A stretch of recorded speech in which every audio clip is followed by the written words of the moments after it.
Hidden stories, truth unveiled. Every tale a twist you're missing. Dig it up and hear it told. And that's history, stranger than fiction. History, Stranger Than Fiction. Episode 2, A Boy Named Curly.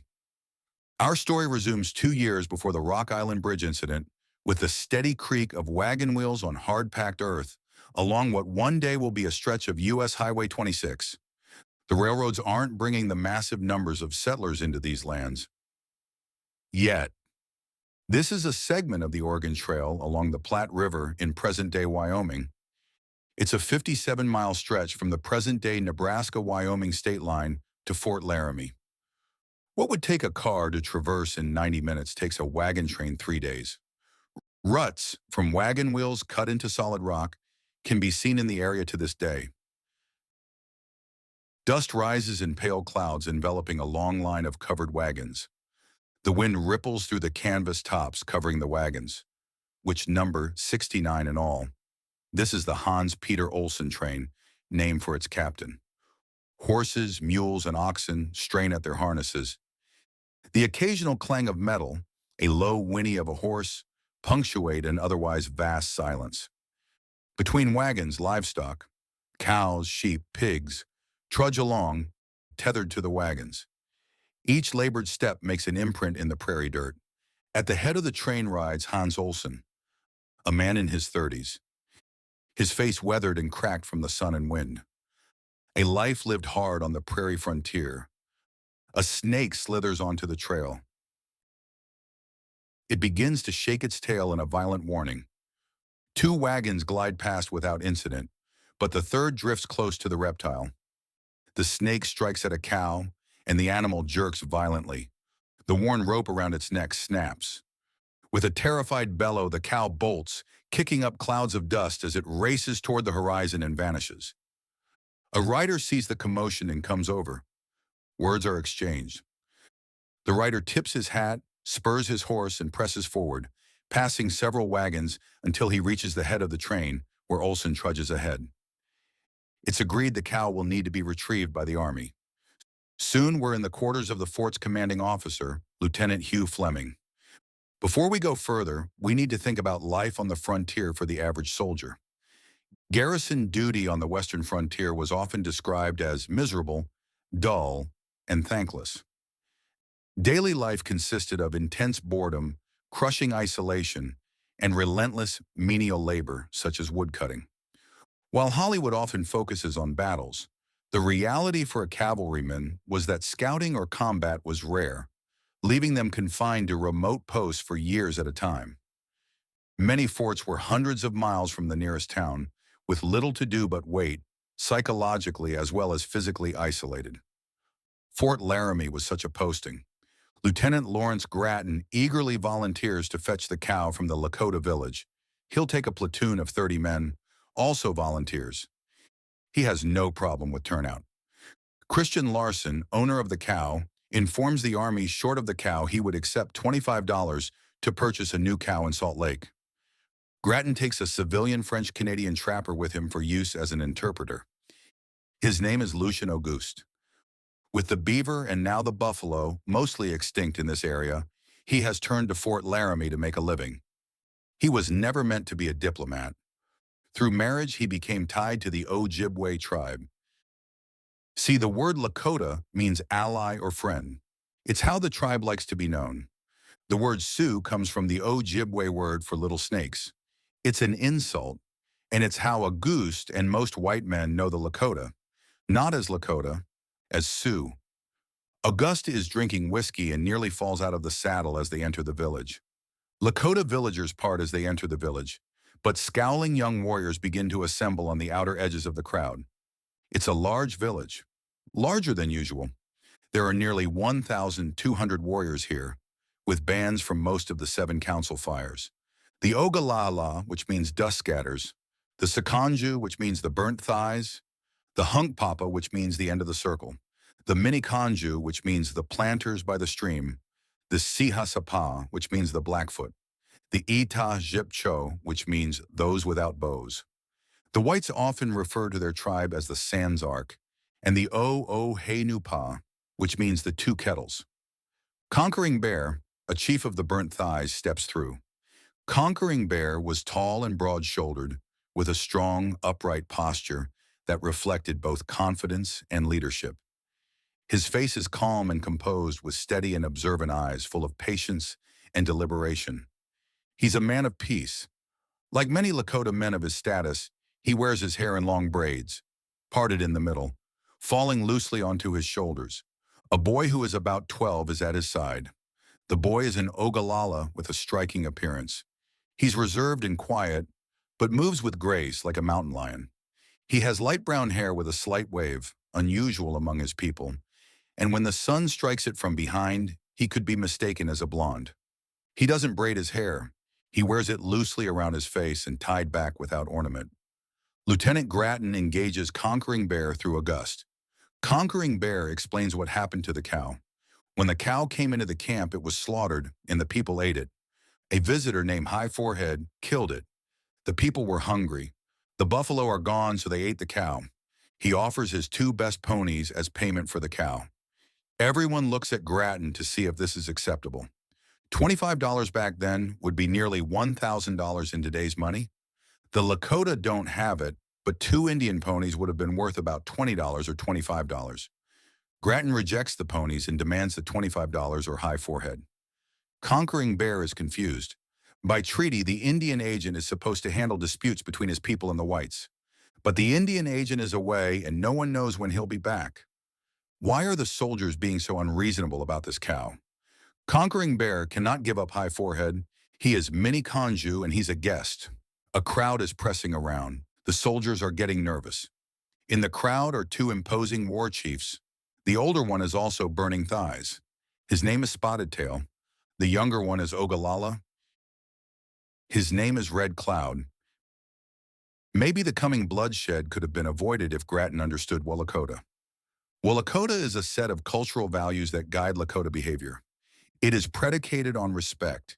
It's the idea of holding all people, but especially elders, in high esteem. Speaking negatively about someone in public is a great insult, as is pointing at someone.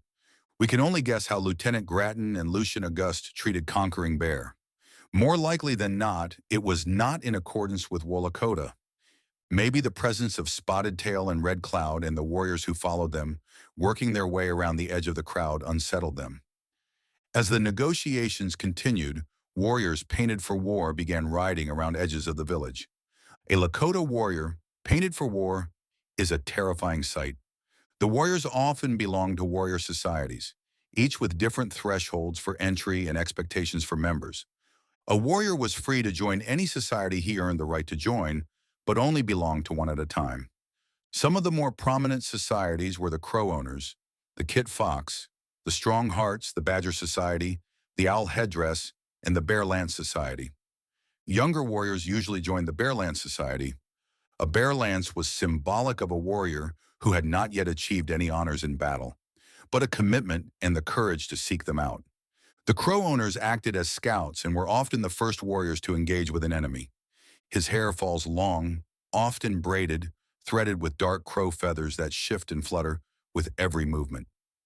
Those feathers are not decoration alone, but an identity linking him to the keen-eyed crow, a creature that often first touches fallen enemy corpses. His face is often darkened with black paint, sometimes covering it entirely, sometimes broken by sharp lines or patterns that echo the spread of wings. Around the eyes, the paint may deepen, forming a mask of focus, as though he sees more than what lies in front of him. Touches of red may appear across the black, small but striking. Across his chest or arms, faint marks or handprints may tell of deeds done, of moments when he counted coup, the ultimate act of bravery of touching an enemy and leaving him unharmed while escaping harm himself. His lance, axe, or war club is also adorned with the feathers of the crow. There is a stillness in him, even as he walks, a sense that he observes before he acts. He does not rush forward without thinking, but when he moves, it is with certainty. Likewise, the Kit Fox warrior is not difficult to recognize. At his side or trailing behind him, a foxtail may be fastened, swaying with each movement, a symbol of the society he belongs to and the oath he carries. They were renowned for their charity within the tribe in peacetime and in war. They volunteer for whatever the tribe needed done. His face is often marked boldly, painted in strong colors like deep red or black, covering broad areas rather than delicate patterns. The paint is direct and unmistakable. Across his eyes or cheeks, darker streaks may cut through the color, sharpening his gaze and lending him an unflinching expression. One of the most elite societies were the Strong Hearts. Their braided hair was adorned with eagle feathers, each one marking a moment of bravery earned in full view of others. They were not decorative items, but sacred markers of courage, earned through specific acts witnessed and remembered by the community. Each feather told a story. A warrior might earn an eagle feather by performing an act of bravery in battle, especially one that placed him in direct danger. One of the most respected deeds was counting coup, the act of touching an enemy with the hand or a coup stick and escaping unharmed. This required immense courage, as it meant approaching close enough to be killed, yet choosing skill and daring over simply striking from a distance. Taking a weapon from an enemy, disarming him, or leading a successful charge could also earn a feather. Acts of protection were just as important as aggression. Saving a fellow warrior, shielding others during a retreat, or holding position under overwhelming odds were all recognized as worthy of honor. That the feathers came from the eagle conveyed the importance of the award, as the eagle is considered sacred and closely tied to the spiritual world. Often the awarding of a feather was done publicly, sometimes during ceremony, where the act would be recounted so that others understood exactly what had been earned. Not all feathers were equal in meaning. How a feather was worn or marked could reflect the nature of the deed. A feather might be notched, painted, or decorated to indicate a specific act, such as counting coup or surviving injury. Over time, a warrior's collection of feathers became a visible record of his life in battle. In village ceremonies, a high-ranking member of the Strong Hearts often wore a feather headdress with buffalo horns on the sides. The Badger Society carries the spirit of an animal known for its tenacity, its willingness to fight fiercely when pressed, and its refusal to yield its ground. His hair is worn long, sometimes braided, occasionally left loose, with feathers or small adornments such as beads. His face may be marked with paint that blends with the skin, often in earth tones, reds, browns, or dark shades, reflecting the world the badger moves through. Across the cheeks or eyes, there may be horizontal lines or low-grounded patterns, echoing the animal's connection to the earth. They displayed crooked lances wrapped in wolfskin and otter fur on the wrists and around the neck. It is said they embedded mirrors in the otter fur to reflect the sun and blind the enemy in battle. The Owl Headdress Society carries the power of the owl, a creature of the night often associated with mystery, vision, and messages from the spirit world. Admission was difficult in that each member pledged to sacrifice his life, if need be, to save a wounded comrade. They wore a long sash which they would stake into the ground, pinning themselves so they could not retreat in a desperate battle. They would fight to the death and not submit. They could only move from the spot if a fellow owl member released them. His face is often painted with care, not in bold declarations, but in patterns that feel deliberate and inward. Soft tones may be used, whites, grays, muted blacks, sometimes marked with darker rings around the eyes. Those eyes become the focus, emphasized in a way that recalls the owl's steady, unblinking gaze. Apart from the Bare Lance warriors, these were all battle-tested veterans.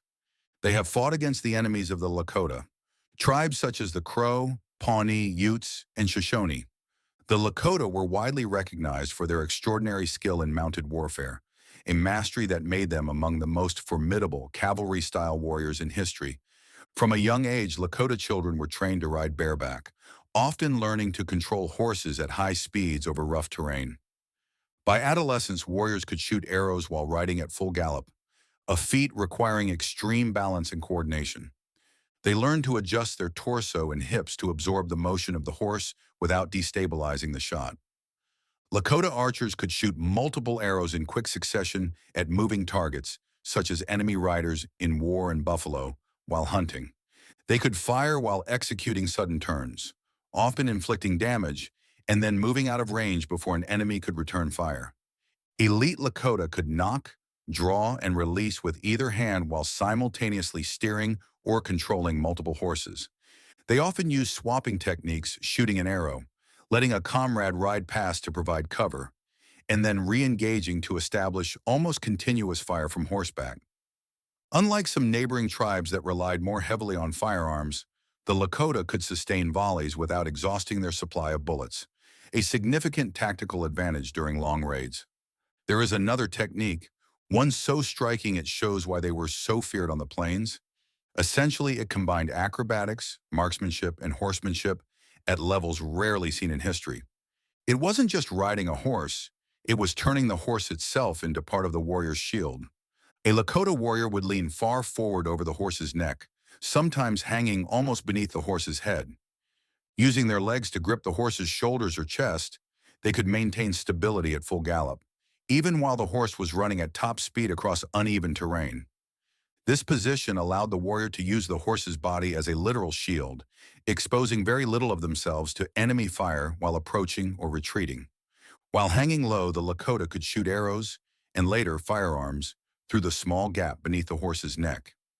The horse's body blocked enemy line of sight, protecting the warrior from counterattacks. The archer could aim at enemy legs or center of mass while staying mostly concealed. This was the adversary Lieutenant Grattan chose to provoke on August 19, 1854. 30 U.S. soldiers against 1,200 Lakota warriors. Perhaps Lieutenant Grattan didn't realize his drunken interpreter, Auguste, was insulting the Lakota, calling them cowards and women, bragging the soldiers were there to kill them and to take High Forehead away to hang him. Lakota also teaches that when in confrontation, it is better to walk away, especially when the other person is in the wrong. Exasperated, Conquering Bear tried to do this.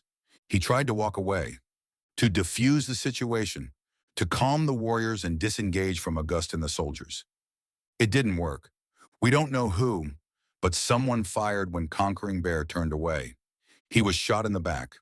Mortally wounded, he would die 9 days later. When Spotted Tail and his fellow warriors saw their chief go down, they immediately pounced on the soldiers. In seconds, they killed Grattan, Auguste, and 11 other soldiers. The remaining survivors tried to flee. They were run down and killed by Red Cloud and the nearby Ogallalas. The platoon was wiped out. In another foreshadowing of the Little Bighorn, the corpses of the U.S. soldiers were mutilated. Bodies were decapitated, limbs were hacked off, genitals were removed.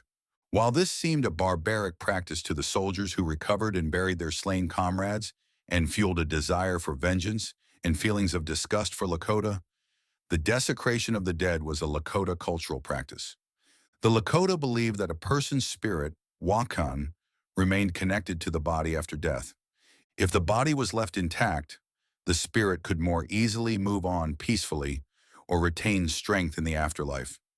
Mutilation of enemies, cutting, burning, or otherwise damaging the body was thought to weaken the spirit, preventing it from harming the Lakota or achieving honor in the next world. They also believed that warriors could gain power and spiritual strength from their enemies. Taking scalps or mutilating bodies could transfer courage, skill, or other qualities from the fallen enemy to the victor.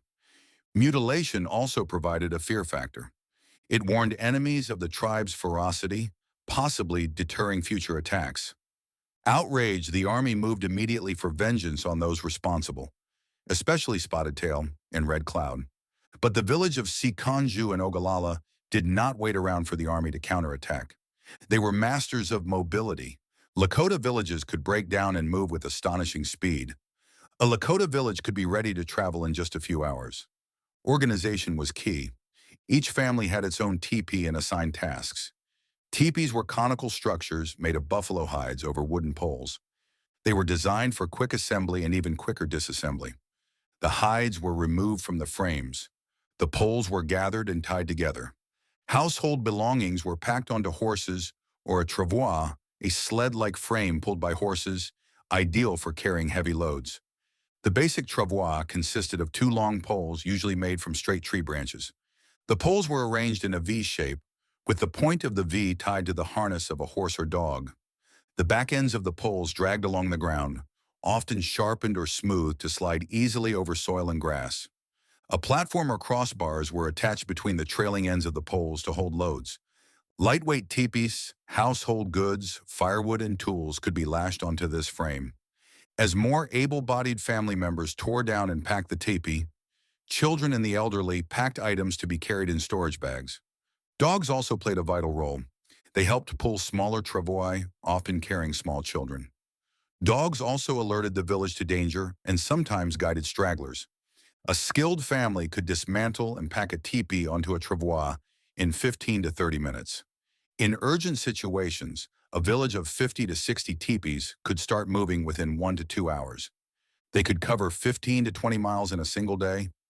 Sometimes they traveled even farther under pursuit. This mobility allowed the Lakota to evade U.S. Army forces.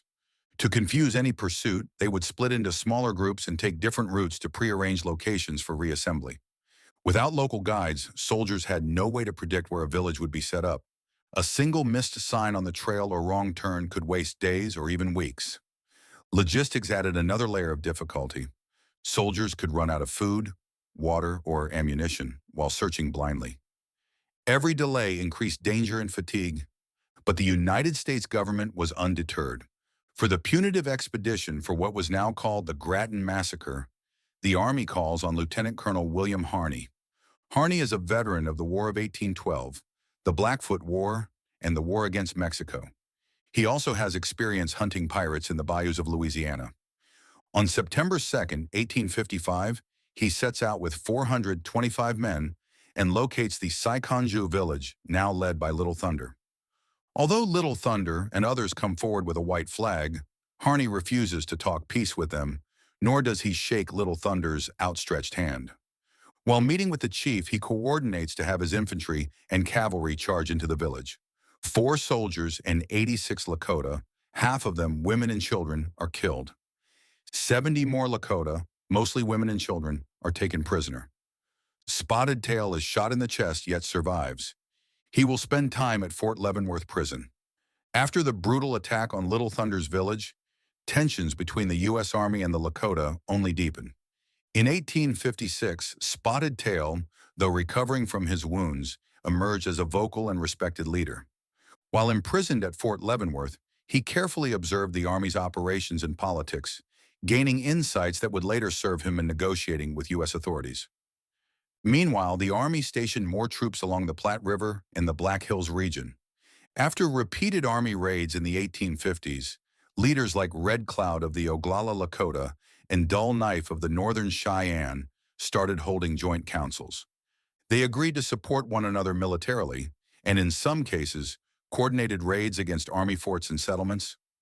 A formal alliance between the Lakota and the Cheyenne began to take shape. These councils weren't just about war, they also served to negotiate land boundaries and hunting rights, reducing conflicts between the tribes themselves while presenting a united front against outsiders. Small parties of Lakota warriors raided isolated forts and wagon trains, while the Army retaliated with targeted cavalry patrols.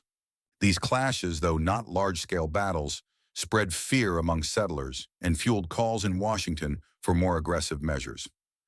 Harney retired from active field duty in 1858, and command passed to other officers who struggled to maintain discipline in the harsh frontier conditions. The Army's operations increasingly resembled a drawn-out campaign of intimidation rather than conventional warfare. The Lakota, under leaders like Spotted Tail and Red Cloud, focused on protecting their families and resources. Negotiations were attempted, but mistrust ran deep. The memory of Harney's attack and the slaughter at Little Thunder's village made compromise difficult. All of this changed in 1861 when the outbreak of the Civil War drew much of the U.S. Army eastward. The frontier was suddenly left with reduced military presence, granting them a brief reprieve from the military campaigns. Much of what we know about the history of the Lakota people comes from both traditional oral storytelling and the winter count. A winter count is more than just a calendar. It's a visual record of history, a way for a community to remember its most important events, year by year. Each year is represented by a single pictograph, a small image that tells a story of a major event, a battle, a great hunt, a harsh winter, or even the birth or death of a notable person. Why only one image per year? because the Lakota measured time by winters, not by months or days. Each winter marked a cycle of survival, change, and memory. By choosing one event to symbolize an entire year, they captured what mattered most to the community. Winter counts were traditionally kept on buffalo hides, rolled and stored carefully, or later on paper. A designated keeper, often a tribal historian or elder, would be responsible for remembering the stories behind each image and retelling them at gatherings. These keepers were essential. The pictograph alone is not enough. The story must be passed down verbally to preserve its meaning. Through a winter count, history is not a series of isolated dates, but a living narrative. We learn what mattered to the Lakota, what shaped their lives, what they celebrated, what they mourned. So when we look at a winter count, we aren't just seeing pictures, we're seeing a community's memory. A story told by generations about survival, resilience, and the cycles of life on the northern plains. Most of the following story is based on Lakota winter counts. Do you remember the very striking young boy standing near Conquering Bear just before he was gunned down? The boy survives. His name is Curly. As a youngster, he's remembered as somewhat odd. He's awkward and has trouble making friends. He has one very close friend, an older boy, and his name is Hump. In the winter count of 1856, when Forehorn was made a medicine man, Curly, who is now about 16 years old, is with Hump on a war party raiding a Pawnee village. Curly dashes out in front, kills a Pawnee warrior, and counts coup on others. Curly is starting to get a reputation as a fearless warrior. Soon after, in a new war party against the Arapaho, Curly and Hump find themselves surrounded. Hump's pony is shot out from underneath him, and he's about to be killed when Curly gallops by, sweeps Hump up onto his pony, and escapes unharmed. Curly drops Hump off and charges back at the Arapaho to count coup. As the Arapaho fire at Curly near point blank, his horse appears to become uncontrollable. The horse seems to dance and twirl amongst the surrounding Arapaho as Curly counts multiple coups on some of the fiercest Arapaho warriors. When the war party returns, the exploits of Curly are told to an incredulous crowd. Multiple warriors testify to the amazing feats they witnessed. Curly's father bestows his name on his son and renames himself Worm. He takes the name Worm to convey that he'll never match the feats of his son, who is much more worthy of the name he has given him. Curly is no longer Curly. From now on, he's known to his people and posterity as Crazy Horse. The story of how Curly became Crazy Horse and Crazy Horse's life as a warrior is history stranger than fiction. His fame within Lakota lore, even before Little Bighorn, was renowned. In 1859, he single-handedly kills 10 buffaloes and donates all of the meat to the tribe's poorest families. He has a vision that throughout his life, no bullet will ever harm him. In 1862, Crazy Horse and his younger brother Little Hawk join a war party against the Utes to kill a fierce warrior responsible for the death of several Lakota warriors. Crazy Horse kills the Ute warrior and protects Little Hawk as he counts coup on other Ute warriors. In 1863, Crazy Horse participates in a raid against the Crow in which 300 horses are stolen. We don't really know what Crazy Horse looked like, other than from descriptions of him by friends after the wars finally end. Crazy Horse refused to be photographed, partly because he was afraid a photograph would rob him of his power, such as protection from bullets, and partly because he was a very modest man. Friends described him as small to medium in stature. He probably stood somewhere between 5 feet 8 to 5 feet 10 inches. He was lean and had an athletic build. He had a sharp, aquiline nose and deep-set, almost black eyes. He is consistently described as having very light-colored hair and a light complexion, but everyone who knew him insisted he was a full-blooded Lakota. When he wore war paint, he used a lightning motif of black and red on his face. He never wore a war bonnet or braided his hair. It was always left loosely tied with a single eagle feather. He wore his hair this way to retain his power. He was a shirt wearer for a while, a position of honor as a war chief. He was fired following a scandal. In 1870, he ran off with another man's wife. Her name was Buffalo Woman. The jilted man was No Water. No Water tracked them down and burst in on them as they were sleeping. Crazy Horse sat up and was shot in the left side of his face. It left a fearsome scar that left him a permanent sneer. Friends of Crazy Horse vowed to take revenge and sought to kill No Water. The elders intervened and settled the dispute peacefully, but part of the deal was the relinquishment of the shirt. And then a new conflict against the U.S. Army starts. Red Cloud's War. Crazy Horse gains invaluable experience fighting against the U.S. Army during Red Cloud's War. At some point, he joins the Strong Heart Society. Maybe at some point, he is a member of the Crow Owners, a society likely tasked with keeping tabs on and harassing Army woodcutting details. One of the most important work details that sustained an Army outpost was woodcutting. Cut wood provided fuel for heating, cooking, and sanitation, while also supplying building materials for constructing forts, bridges, and defensive barricades. It was a daily necessity for maintaining garrison health, repairing equipment, and managing the surrounding landscape for defensive visibility. Red Cloud's strategy was to harass woodcutting and starve the Army's forts of fuel in hopes of making them unsustainable. In response to attacks on woodcutting parties, the Army sent ever larger detachments to protect the woodcutters. With larger detachments, the confidence of officers grew and soon became overconfident. Crazy Horse developed tactics to take advantage of younger officers' overconfidence. He would feint and induce a large patrol to chase him, but rather than escape, Crazy Horse would withdraw fast enough to stay out of range, but close enough to not lose contact with his pursuers. He would then lead them over a ridgeline and into an ambush. The largest such action would become known as the Fetterman Fight, named for Lieutenant William Fetterman, who made the unfortunate decision to disobey orders and chase Crazy Horse over Lodge Trail Ridge near Fort Kearny. The 81-man detachment is wiped out. The Fetterman Fight would lead to the Treaty of Fort Laramie. Red Cloud and his allies, such as the Cheyenne chief Roman Nose, had defeated the United States in a war. Under the treaty, all forts in Lakota lands were abandoned and burned down. Settlement in Lakota land was banned. Red Cloud traveled to Washington, D.C. to meet with President Ulysses Grant at the White House. The journey changed his life. As he saw the scale of industry in the United States and the immense population of its eastern cities, he discovered his people had no hope if there was future fighting. The president purposefully sent him on the scenic route home, ensuring Red Cloud's train stopped in New York City. There, Red Cloud gave a speech at the train station. Speaking to New Yorkers, he professed his desire for peace and coexistence. He called out the mistreatment and perfidy suffered by his people and asked for help from the American people to ensure they would be treated fairly going forward. Sadly, the treaty would not be honored. The American people would not come to his aid.